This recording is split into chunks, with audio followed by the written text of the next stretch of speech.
if I could only have one car for the rest of my life and I couldn't modify it for the rest of my life, if I could just have one car, it'd be the one I'm driving right now.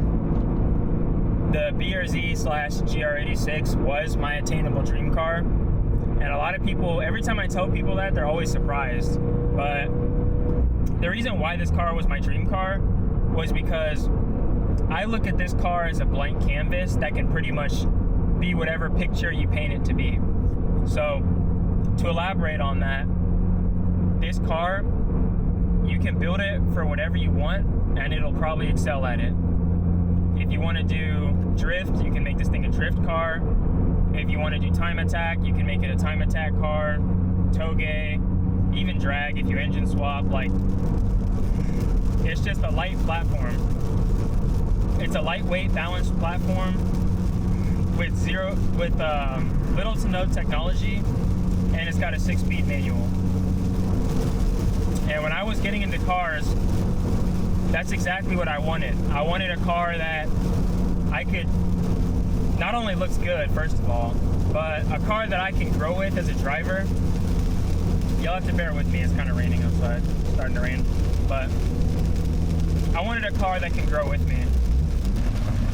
This is one of those cars that has an infinite skill ceiling, and that's kind of what I love about the rear wheel drive, lightweight manual kind of archetype of cars, is that it's a car where no matter what level you're at in driving, or no matter what you want to do, this car will always be a good fit for that.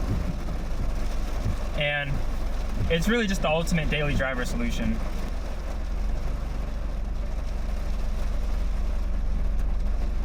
But it's also the fact that this car is super easy to daily drive.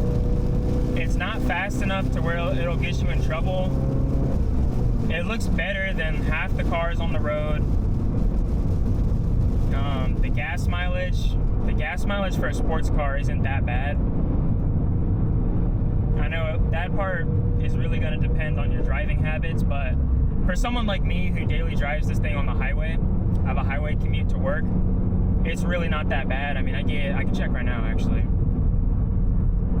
I get about 24 miles per gallon. So is it the best? No, but I mean, for a sports car, I think it's pretty decent. Consumables are also cheap. I only have 30K miles on mine, so all I've been doing is just oil changes. I did the transmission fluid and the differential fluid. For an oil change, it's like between $50 to $70, depending on if I'm buying like OEM filters and all that and what oil I go with. But for me, it's less than $100. Super easy to do myself. I mean, once you buy all the tools you need, it's not that bad, and you can do it in like an hour. Now, this is going to be a hot take, and it's mainly going to depend on personal preference, but I think this is a better daily than the Civic Type R and the Miata. I think those are two cars that people kind of cross shop with this one, and the reason why I think it's better than the Miata is because obviously you get the trunk. In the Miata, you don't have a lot of trunk space. So just that space alone, like if I were to fold my passenger seat down, if I were to fold my rear seats down, I would have enough room to fit 4 tires in there. So Sam's Club trip, Costco trip, whatever you need to do, carry your dog, your kids, you can do that. Whereas in a car like the Miata, it's going to be a lot more cramped. And the reason why I think it's better than the Type R, now this one's mainly personal preference, but this car is a 2-door coupe rear-wheel drive. So you get that race car feel while having the daily drivability, where the Type R is, I'm not dogging on the Type R. I love the Type R. I hope to own one day. But it's front-wheel drive and it's a sedan. It's gonna feel a little bit different. It's not gonna feel as go-karty as this car. Also, I think this car sounds a lot better.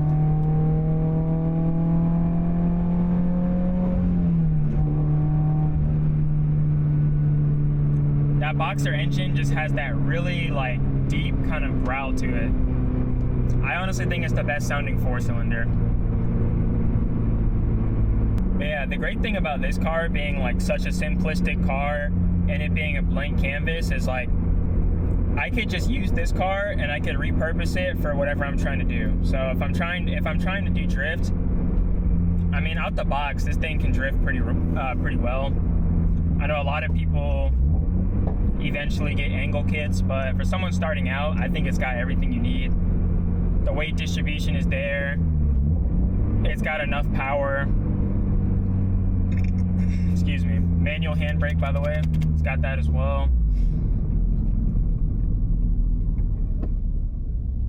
If I wanted to build it for track purposes, it's pretty set up out of the box for that. Probably would just need some better tires and some brake pads, some better brake pads. But yeah, I can just this can be literally a one car solution. Now, the way I build my cars, well, I haven't built any cars, but the way I would like to build this car is I just want to make this car a clean street car. Like, I'm all about show and go. I like my cars to have good fitment. I like them to be tasteful, and I also want them to perform. You know, with this car being my daily driver, I'm not gonna just get skinny tires and slam it on the floor. Like, as good as it might look, it's just not. If it's not functional, I can't get behind it. I think every car should be functional. If it's a street car, right? Like, I can't imagine having a street car and then not having AC, because that in my opinion is ridiculous. Like, if it's a car, it's gonna have AC. If I'm driving it on the street, like, it needs to be like that. Now, a lot of people will complain and moan that the car is too slow, but in reality, if all you do is drive this car on the highway, of course it's gonna feel slow. What I like about this car is that it encourages you to push it to the max all the time to really get the most fun out of it. And I noticed, like, if you drive this car slow, it kind of gets, the gears kind of, or the engine will lug, the gear shifting doesn't feel as smooth. But when you really dog this thing and shift it at like 6K RPMs, it is buttery smooth, and it just fits right in, and this thing really comes alive when you push it. So during my ownership of this car, I find myself taking a lot of back roads to places. I don't find myself going on the highway as much, simply because I have a car that comes alive on the back roads. And let's be honest, when you're pushing this thing on the back road, it's not slow at all. When you're taking those corners at 70 miles an hour, it's not, like, you want something that's gonna have a good weight balance.